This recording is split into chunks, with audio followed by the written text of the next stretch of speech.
Hello, I'm excited to welcome you to another class. Today's class will focus on public administration, but our major focus will be on the subtopic in public administration, which is the civil service, and the subject remains government. Let's proceed. Learning objectives.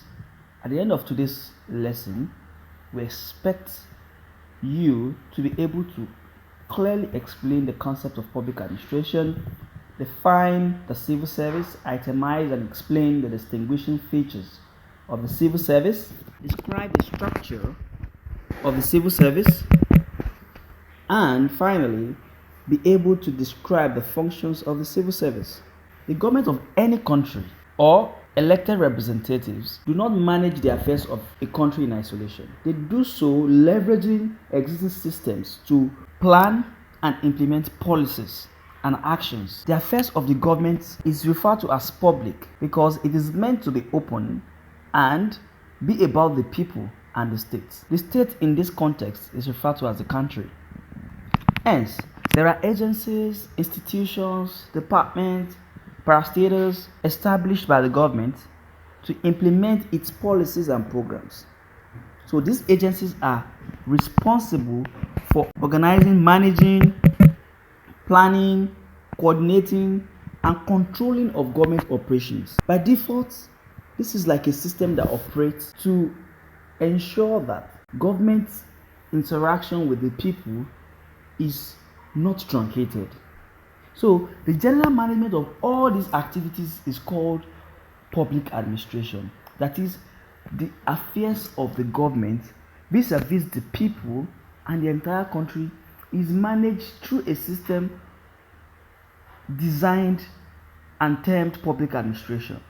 Now, what is the civil service? The civil service is a body or department in the executive arm. Remember what the executive arm of government does. They are the ones that execute laws. So the duty of the civil service is to assist or support the executive in planning and smooth implementation of government policies. For example, the civil service is divided into ministries. We have the Ministry of Commerce, Ministry of Trade and Investments, Ministry of Petroleum Resources, Ministry of Education, Finance, and so on.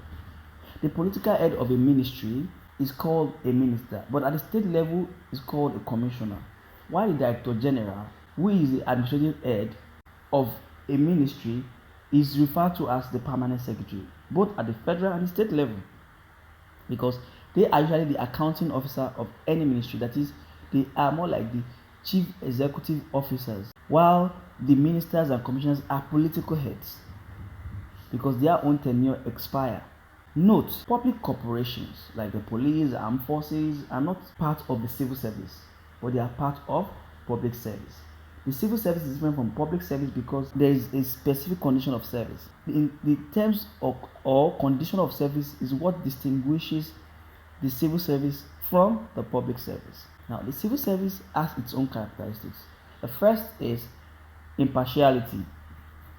That is, civil servants are expected to be fair and just to any government in power. They must show faith in any government because they work with several governments, with successive governments. Hence, they are supposed to be fair and work closely or harmoniously with any government in power to achieve the ultimate goal of the state. Anonymity. A civil servant is not authorized to speak to the press unless authorized by the minister or director general, which is the permanent secretary. Credit or the failure of the government on any issue is not blamed on the civil servant but the minister. Expertise. That's another characteristic. Expertise are produced in the field of administration. This is because people, that is civil servants, put in long years of dedicated service. You have people that will spend like 20 years, 30 years in service.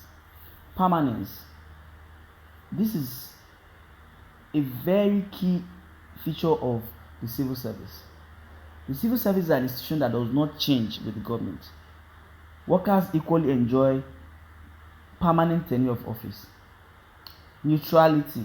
Civil servants are not expected to engage in partisan politics. If you have to participate in politics or partisan politics, you have to resign your appointment. Then lastly, merit. Employment into the civil service is based on Merit. This is to enhance efficiency of operation so that the round peg can be placed in the round hole and the right people can be employed to do the right job. Now, we have to talk about the structure of the civil service. There's a structure and it has 5 layers. So the first part is the administrative class. This is the highest class. They are mostly director generals, deputy director generals, principal officers, head of units, and so.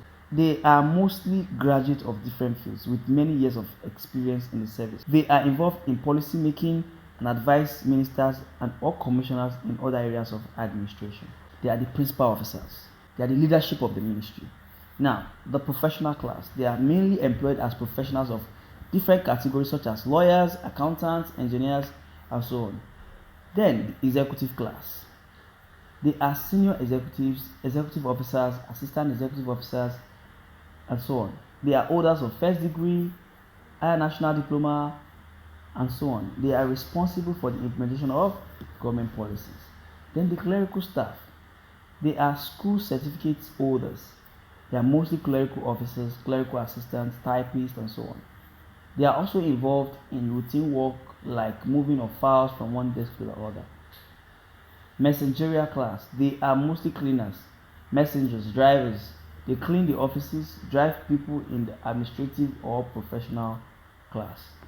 Let's look at also the functions of the civil service. 1. Formulation of policies. The civil servants formulate policies as directed by the government. They also carry out the implementation of these policies by executing, the policies of the government that have been domesticated in documents, memo, passed across the different ministries. Then preparation of budgets. They join in preparing budgets for different ministries so that governments can run effectively. They also draft bills. They also give reports, the legislatures. They make bylaws, they advise the government, they provide stability. That is, by function of their job, they ensure that everything is in order. All government activities, things that should be done to ensure that there is peace and stability within the country or the state, everything is carried out by the civil servants or the civil service. Also, they keep records.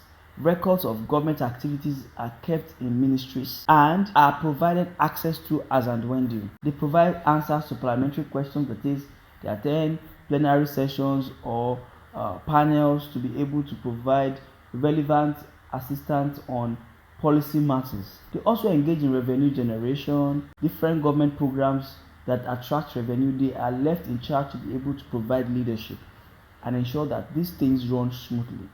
So what they do is to provide, they serve as the operations unit of the government to ensure that the plans and policies of the government are fully implemented and sustained. Now, let's do a summary. The civil service is the body or department in the executive arm whose duty is to assist in planning and implementing the policies of the government. Some of the characteristics of the civil service are anonymity, impartiality, expertise, permanence, neutrality, and merit. Structure of the civil service includes administrative, professional, executive, clerical, and messengerial class. So also, the functions of the civil service includes formulation and implementation of policies, revenue generation, drafting of bills, preparation of budgets, making of bylaws, advisory to government, and several other responsibilities. You can read more. Now, we want you to do this at home.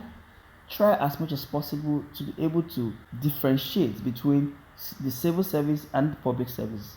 I explained that in the course of my conversation with you in this class. Also, describe 7 major features of the civil service that you know.